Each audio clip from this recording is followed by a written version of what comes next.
नमस्कार, मैं हूं सुनील और आप देख रहे हैं मेरा चैनल द एक्शन रिप्ले। आज मैं फिर एक बार आपको महाराष्ट्र इलेक्शन के रिजल्ट को एनालिसिस करने के लिए अब एक तरह से एक प्रयास करूंगा। वैसे बहुत से लोग अपने अपने इस स्तर पर ये कर इसका एनालिसिस कर रहे हैं और मैं भी एक अपना इलेक्शन एनालिसिस नहीं दूंगा। मैंने अभी थोड़ी देर पहले एक यूट्यूब चैनल पर यशवंत देशमुख का एनालिसिस सुना। यशवंत देशमुख का कहना है कि ये जो इलेक्शन है ये भारतीय इलेक्ट्रोल इतिहास में एक गेम चेंजर के तरह प्रूव होगा, क्योंकि इसमें जो मुद्दा जिस वजह से वो दोनों जगह महाराष्ट्र और झारखंड में विजय हुई है, जिस जीतने वाली पार्टी की महाराष्ट्र में महायुति की और इंडिया अलायंस की झारखंड मुक्ति मोर्चे में, उसका मुख्य कारण है औरतों का यानी महिलाओं का बढ़ चढ़कर भाग लेना। और इसका कारण है कि महाराष्ट्र में तो जो लाड़की बहना योजना है, जिसमें डायरेक्ट बेनिफिट उनके अकाउंट में दिया गया है, वो, और दूसरा एक मैया योजना जो कि झारखंड के मुख्यमंत्री ने वहां पर शुरू की थी। उनका कहना है कि अब तक जो महिलाएं होती थी वो अपने पति या घर वालों की के तरह या तो वोट देती नहीं थी, और या अपने पति या महिलाओं की तरह ही वोट देने जाती थी। और इस बार महाराष्ट्र और झारखंड दोनों में भारी संख्या में वोट दिया। महाराष्ट्र में जो महिलाओं के वोट परसेंटेज का इंक्रीज है वो 6% रहा है, जो कि पुरुषों के वोट परसेंट इंक्रीज से काफी ज्यादा है।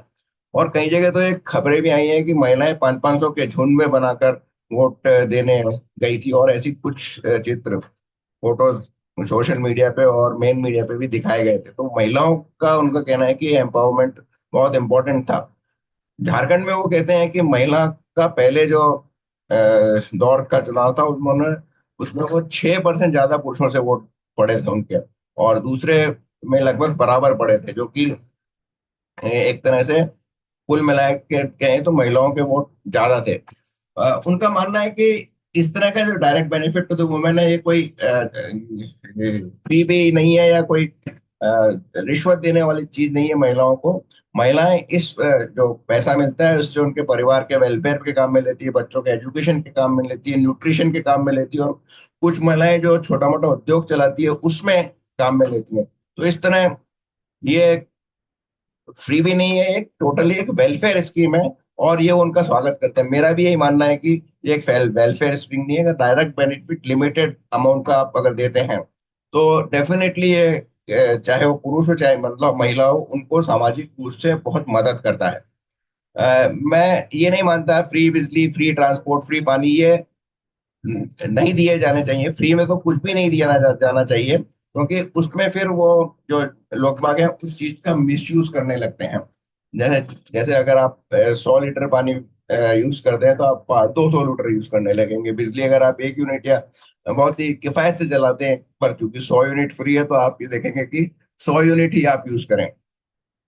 अब उनका यशवंत देशमुख का आगे कहना है कि जो पैसा आएगा जो महिलाओं को जाता है वो वापस मार्केट में ही आएगा, तो इससे मार्केट को भी फायदा है। तो कुल मिला के उनका एक मानना है कि ये एकमात्र रीजन था जिसकी वजह से दोनों स्टेट में जो पार्टियां जो गठबंधन जीता, उस वो इसी कारण से जीता।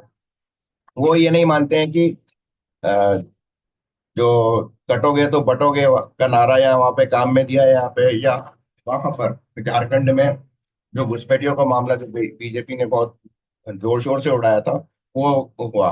वो कहीं कुछ काम किया ना ही। रिलीजियस का कोई रिलीजन के संबंध में जो वोट बांटने की कोशिश थी, या जो मुस्लिम वोटों का कंसोलिडेशन था, वो भी इस वो भी इफेक्टिव रूप में काम नहीं कर पाया चुनाव के आउटकम पे। तो ये उनका मानना है। वो ये नहीं कहते हैं कि हिंदुओं का कंसोलिडेशन हुआ। और ये आप इसको एक तरह से देखेंगे कि अ, जो अक्रॉस द बोर्ड है बहुत सारे जो पैनलिस्ट हैं, जो एनालिस्ट हैं, सॉरी नॉट पैनलिस्ट, एनालिस्ट है, वो ये बताने की कोशिश कर रहे हैं कि इस चुनाव में हिंदू कंसोलिडेशन का वोट नहीं हुआ। कुछ तो यहाँ तक कह रहे हैं कि कुछ मुसलमानों ने बीजेपी को वोट दिया और इसकी वजह से बीजेपी जीती है। तो हिंदुओं का कंसोलिडेशन वो मान के नहीं चल रहे हैं, क्योंकि उनको ये डर है कि अगर ये बात फैल गई तो दूसरे राज्यों में भी इसका असर होगा।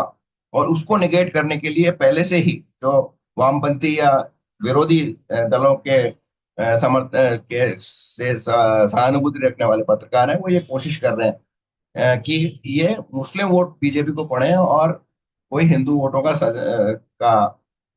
जो कंसोलिडेशन है वो नहीं हुआ। मेरा ये मानना है कि ना 1984 में मैं जब काफी छोटा था तब मैंने न्यूज़पेपर पे हेडलाइंस पढ़ी थी कि हिंदू बैकलैश एक टर्म थी जो यूज की गई थी, जो 1984 में श्रीमती इंदिरा गांधी की मृत्यु के बाद जो इलेक्शन हुए थे उसमें 400 से अधिक सीटें कांग्रेस को मिली थी, और उसका कारण बताया था कि हिंदू बैकलैश है। तो उतना ही बड़ा मैं इसको हिंदू बैकलैश मानता हूँ महाराष्ट्र में। खैर, जो लोग जो लोग कोशिश कर रहे हैं इसको कहने की कि ये हिंदुओं की वजह से नहीं है, मेरे ख्याल से या तो वो गलती कर रहे हैं या फिर वो कोई अपना खुद का कोई एजेंडा चला रहे हैं। यशवंत देशमुख से जो उस समय जो शायद बरखा दत्त का प्रोग्राम था, वो बरखा दत्त ने जब पूछा कि वो इसको क्यों मतलब जो 2024 के लोकसभा चुनाव थे उनका क्या असर पड़ा, तो उनका सीधा सीधा कहना था कि जो ओवर रिएक्शन थी कांग्रेस की 2024 के चुनाव में, और उन्होंने एक्चुअली ठीक से एनालाइज नहीं किया कि वो 99 सीट भी जीते हैं, बीजेपी की 240 कम क्यों हुई है, ये क्यों कम हुई है। वो तो यहाँ तक कहते हैं कि 2004 में जब कांग्रेस जीती थी तो उनकी एक कांग्रेस के वरिष्ठ नेता से बातचीत हुई थी, और उन्होंने कहा था कि हमको यही मालूम नहीं है कि हम क्यों जीते, हमको क्यों 145 सीटें आई। तो उसी को रिपीटेशन है कि कांग्रेस ये क्यों हारती है इसका तो विश्लेषण होता ही नहीं है। वो ये भी नहीं जानती है कि 99 सीटें उसको क्यों मिली 2024 के चुनाव में। तो वो बहुत और सिंप्लीफिकेशन था। और उसके अपोजिट में, जैसा मैंने आपको अपने पिछले वीडियो में बताया, उन्होंने कहा कि बीजेपी ने जो 2024 के हार थी, तो उन्होंने अपने मूलभूत सिद्धांतों से हट गई थी, वो बैक टू द बेसिक्स गए। उन्होंने आरएसएस को वापस इन्वॉल्व किया, जो उनके संबंध में थोड़ी खटास आ गई थी उसको मिटाया, और आरएसएस ने इसमें अच्छा खासा प्रचार किया। ये उनका कहीं मानना है, पर फिर भी अंत में वो ये कहते हैं कि ये जो चुनाव का रिजल्ट आया महाराष्ट्र में और झारखंड में, ये प्योरली और प्योरली वुमन महिलाओं के एक मुश्त विजेता को वोट देने के लिए उनकी विजय हुई है। तो ये है, मैं और भी जो कुछ एनालिस्ट होंगे उनके आपको बताता रहूंगा।